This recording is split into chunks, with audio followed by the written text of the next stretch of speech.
We are most alive, we have the most energy, we are most intimate with our best selves when we're progressing towards our mighty mission. I think what's happened on the planet right now is there's been a great seduction and a great brainwashing. When we are kids, we want to be astronauts. We want to do all our dreams. And we're full of curiosity, and we're loving, and we're passionate, and we're strong. We're not afraid to be ourselves. But as we leave the perfection of childhood, the hypnosis and the brainwashing begins. Be reasonable. So that's our nature, but our parents give us limitation based on their limited psychology. And don't sing too loudly, don't dream too big, don't be too passionate. As we've left who we truly are, we've contracted. And now it's all about staying safe in the world versus going out there and letting our brilliance, our primal genius shine. And a lot of people just have stuffed that pain of disappointment and their doubt really deep inside. And they just are addicted to distraction and escapes because they don't want to deal with their potential that they've denied. What's the most important key to success? I think it's hunger. It's not getting satisfied.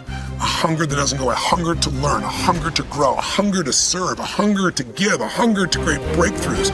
Most people are hungry till they make a certain amount of money and then they get comfortable. And there's nothing wrong with that, but it's not about the money. It's not about the business. It's about your growth. Because every one of us either grows or dies. People ask me all the time, what does it take to be happy? I say one word, progress.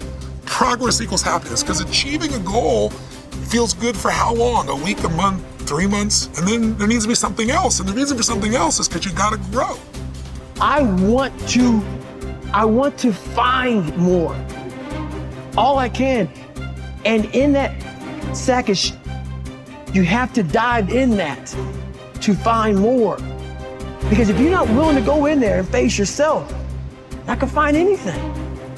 You can live right here on surface, man, right here on surface. So if there is an ending to this world and there is somewhere to go and there's a judgment, you're gonna get there and you might see a chart. And that chart may tell you who you should have been. And now you get the rest of your life to think about that. Now I could live a much better life if I just would have just suffered a little bit more. Success is not gonna show up at your front door and knock on it and say, here I am. It's not coming to look for you. In fact, success is not thinking about you.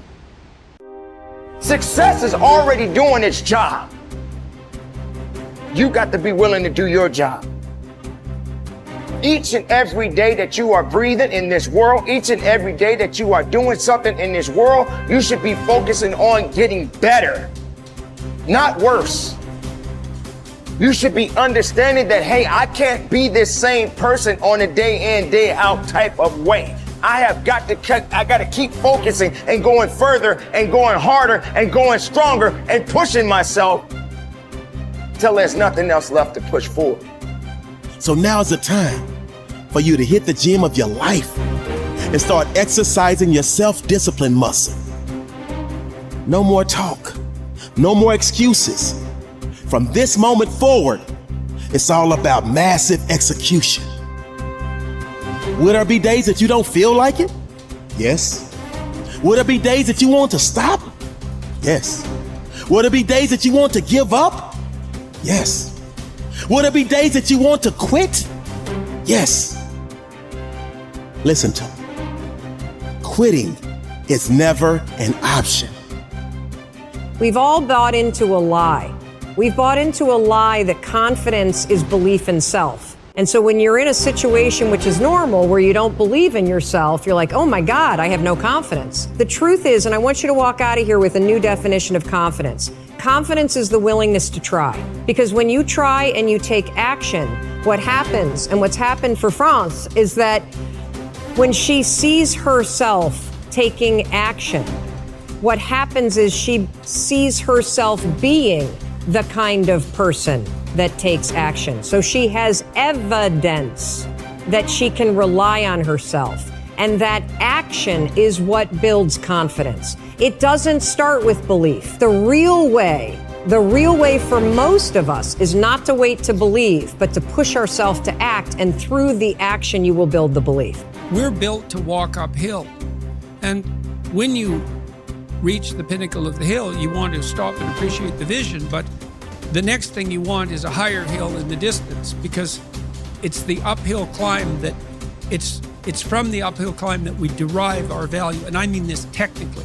So almost all the positive emotion we feel, especially the emotion that fills us with enthusiasm, and that's to be filled with the Spirit of God, by the way, because that's what enthusiasm means. That's experienced in relationship to a goal. And so in some sense, and this is part of the religious enterprise, you want a goal that you can never attain, right? So you can always move closer to the goal that recedes as you move towards it. You think, well, that's frustrating. It's like Sisyphus pushing the rock uphill. But it's not, because as you pursue that goal, you put yourself together and your life does get better and richer and more abundant. And that's why the highest levels of virtue and goal are in some sense transcendent. You want them to be above everything you're doing so you can continually move towards something that's more sublime and better. That's what you are. You're here to live, not to sleep. I didn't study, I didn't study a book. I literally put myself in a fire repeatedly, like a sword. You put a sword in the fire repeatedly and repeatedly. If you keep on doing that, you're going to get a nice sword. And then you keep on beating it. You got to beat the shit out of it. And that's what I am. Yeah. I became that. I said, okay, we can't quit. We got to figure out why you are this. Why are you this, man? What is wrong with you? What's going on here? So I kept on putting the sword back in the daggone fire, and I just beat it harder. And I beat it harder. Before I knew it, I started realizing, all right, man, the brain is starting to get hard. The brain is starting to get hard. I'm no longer a theorist. I'm now a practitioner. I put it in hell. I dissected it while it's in hell, because you can't dissect anything in a normal environment. You can't dissect anything in 72-degree weather. You must put it in the freezer and freeze the fuck out of it. And then you dissect it. Dissect it when it's miserable. Dissect the brain when all it's thinking about is, I need to get out of here, man. I want to get out of the fucking freezer. Open the door. And he said, nah, 5 more seconds, man. 5 more seconds in the freezer. And that's when you start to pick that brain apart.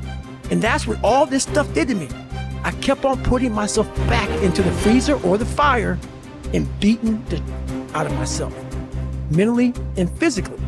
Before I knew it, this is what happened. Ralph Waldo Emerson believed that anyone who had put their heart and soul into their work and had done their very best could hold their head up high. Merely talking about it or only putting in a modicum of effort wasn't good enough in his mind. It was all or nothing. He believed that doing your best was an admirable quality, and that although you might not always be successful, knowing that you had done all you could was often all that mattered. At least you could look yourself in the eye. This ethos is central to many youth movements, such as the Scouts and Guides, and is a great philosophy for life in general. Indeed, doing your absolute best in everything you do is something that we should all aspire to, and it doesn't matter if it's at school, university, work, or home. If you think about it, doing your best is also central to self-reliance, because it allows you not only to test your capabilities, but also helps you to learn and therefore extend them. It's only when you are at the edge of your ability that you can really test your mettle and see just how much you can depend on yourself. Only ever working inside your comfort zone or doing just enough to get by may be easy, but is rarely rewarding. And it never allows you to develop into a fully rounded person or realize your full potential. The following quote from Theodore Roosevelt sums up the essence of Emerson's point. It is not the critic who counts, nor the man who points out how the strong man stumbled or where the doer of deeds could have done better. The credit belongs to the man who is actually in the arena, whose face is marred by dust and sweat and blood, who strives valiantly, who errs and comes up short again and again, who knows the great enthusiasms, the great devotions, and spends himself in a worthy cause, who at the best knows in the end triumph of high achievement, and who, at worst, if he fails while daring greatly, so that his place shall never be with those cold and timid souls who know neither defeat or victory. When you are working on your next task, give it your full concentration and really put the effort in to produce the best possible end result. Even if it doesn't lead to glittering success, you should be proud of yourself for doing your very best. No man fails who does his best.